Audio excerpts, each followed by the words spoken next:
Hi, welcome to Loft 801. My name is Diego, and today I'm talking about Your Monster, directed by Caroline Lindy, released on October 25th, 2024. It's a genre-blending film intertwining elements of romantic comedy, horror, and musical theater. The narrative follows Laura Franco, portrayed by Melissa Barrera. She's a soft-spoken actress whose life unravels after a series of personal and professional setbacks. As she navigates these challenges, she encounters a mysterious monster in her closet. Now, before I hop into my review, if you want to support the channel, then please take a second to like and subscribe and hit the notification bell. Thank you, I really appreciate it. As a warning, this review will contain some major spoilers, so please continue at your own risk. I'd also like to mention and thank Pixel Scene Media for sharing this movie with me. Lastly, if you want to see anything reviewed, don't forget to let me know by leaving a comment and I will do my best to get to it. Thank you. I'm hopping in 3, 2, 1. To give some context on the issues that Laura is facing, I'm going to expand on the plot. The film opens with Laura recovering in a hospital. She has cancer and her boyfriend Jacob just ended their relationship because it was too much work taking care of her. That's already two big oofs: cancer and getting dumped. Laura's relationship with her ex is tricky because he is a theater director. When they were dating, he wrote her a role for his upcoming Broadway show. With her cancer and poorly performed audition, he gives her role to another actress named Jackie, who he flirts with. That's another big oof. Seeing the man you love give your role to someone else and flirt with them. That hurts.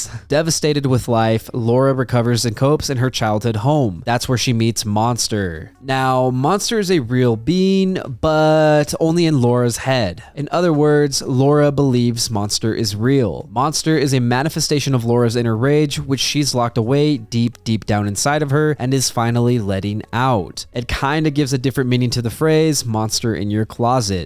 Or I guess skeletons in your closet.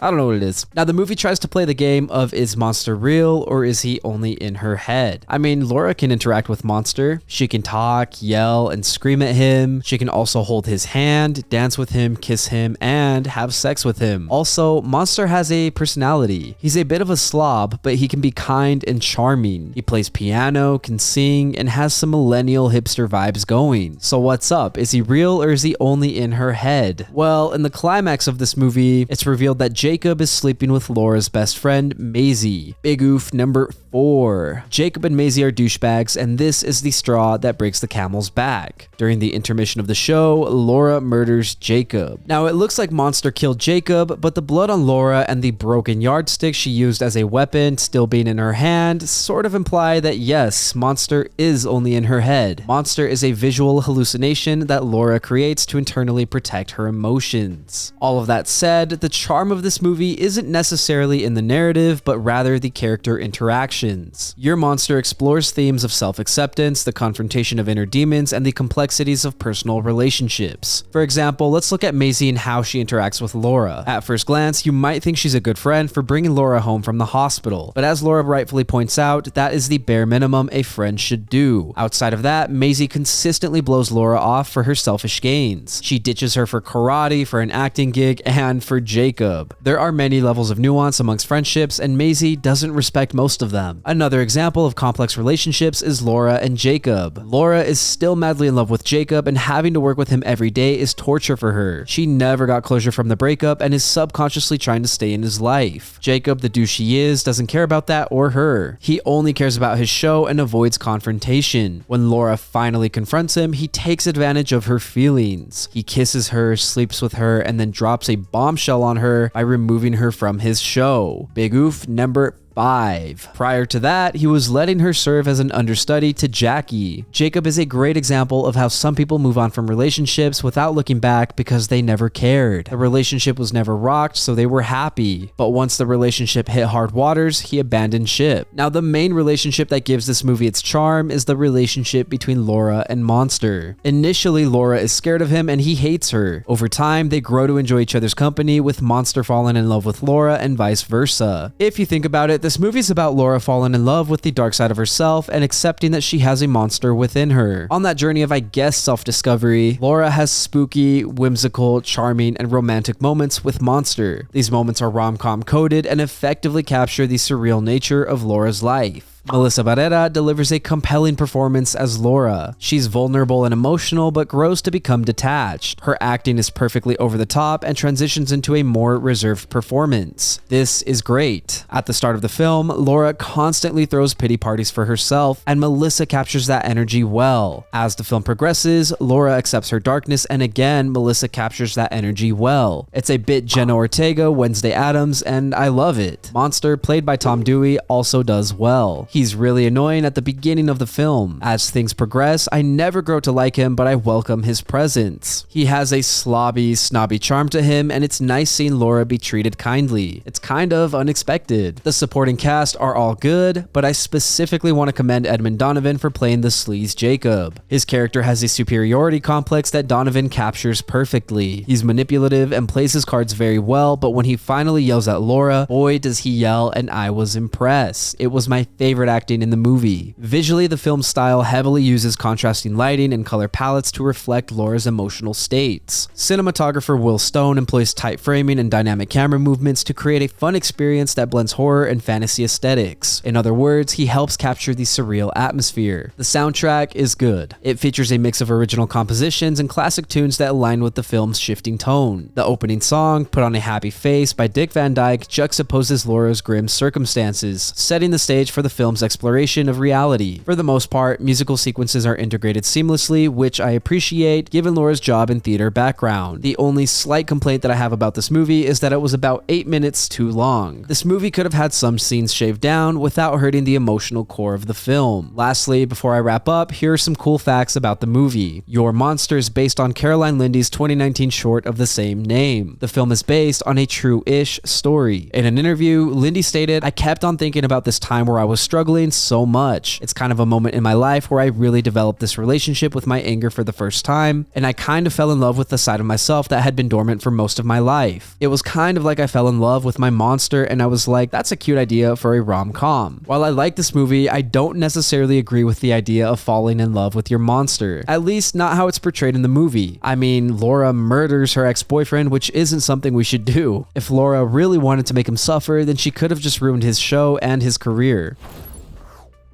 Your Monster is a creative exploration of love, self-acceptance, and the way we confront our inner darkness. By blending rom-com whimsy with dark fantasy, Caroline Lindy crafts a narrative that is largely emotionally resonant and creatively offbeat. Melissa Barrera shines as Laura, embracing the character's highs and lows with an impressive range, while Tommydewey's Monster adds depth and humor, embodying her suppressed emotions in a unique way. The other actor I really enjoyed was Edmunddonovan. He's the perfect I'm better than you douchebag that makes your monster want to come out. Nuanced character dynamics wonderfully showcase the pain of betrayal. The film's visuals and soundtrack elevate its surrealist charm, capturing both Laura's internal struggles and moments of joy. Ultimately, Your Monster offers an engaging look at falling in love with every aspect of yourself, even the aspects you hide in a closet. The film transforms the process of self-acceptance into a journey that's both entertaining and mostly relatable, even if the runtime could have been shorter. This indie gem deserves some praise for its imaginative take on inner conflict and healing, making it one of those feel-good yet slightly dark and creepy movies that lingers in a good way. Thank you for listening to my review of Your Monster. If you enjoyed the content, leave a like and hit subscribe. If you did not enjoy the content, thank you for sticking around. As always, I would love to read what you have to say, so leave a comment and let me know what you're thinking. Also, if you want me to review something, please don't forget to let me know. I'd also like to mention and thank Pixel Scene Media for sharing this movie with me. Lastly, if you want to see some more from me, then you can check out my vlogs linked up above or my podcast, Good Friends. Again, thank you for watching. My name is Diego, and I will see you next time.